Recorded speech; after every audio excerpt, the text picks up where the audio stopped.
A human is determined to be alive if they have a heartbeat, which also applies to the baby inside of their mother's womb. Therefore, committing an abortion is the same as killing a human. I chose this topic because I firmly believe that killing is killing, whether it's an 80-year-old man or a 3-week-old baby in the womb, and that abortion should be legal everywhere. There are a few different types of ways to have an abortion. One is within the first 2 to 10 weeks of pregnancy, which is a drug that is given to stop the development of pregnancy. The next is within the first 2 to 12 weeks also. A vacuum aspiration is performed where the cervix is stretched open, then a tube is inserted and the unborn child is sucked out. Within 13 to 21 to 22 weeks of pregnancy, the cervix is dilated over a period of several hours. Then the unborn child and placenta are removed with forceps and suction curtilage. Sometimes it's necessary to dismember the unborn child.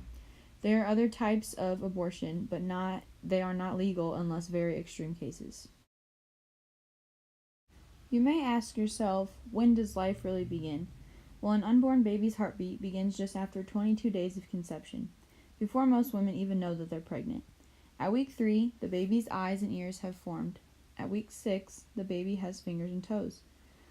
At week 6 to 11, the baby will grow 5 times in size. By week 11, the baby can smile and frown, wiggle his or her toes and fingers, and even suck their thumb. As soon as they begin sucking their thumb, the baby tends to show a clear preference for either their right or left thumb. A baby in the womb moves 50 times or more each hour. At 13 weeks, their ears start picking up vibrations. They are comforted by the constant sound of their mother's heartbeat. Doctors have shown parents a type of sleep the baby is in, which means that they have been dreaming even before they are born. And after 6 months of pregnancy, everything has developed and it is functioning as it will when the baby is fully grown. As God said in the Bible, "Before I formed you in the womb, I knew you. Before you were born, I set you apart." God has a plan for every life.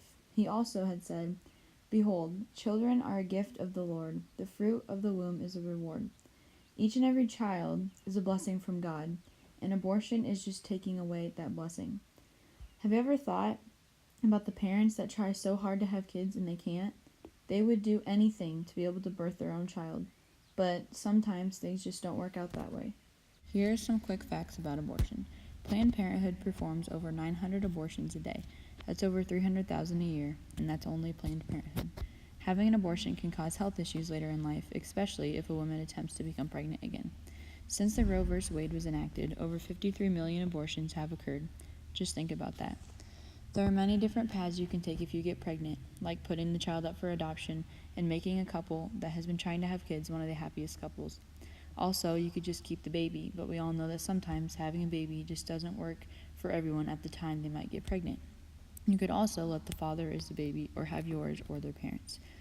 Thank you all for watching, and I hope that you have taken some information away from watching this video.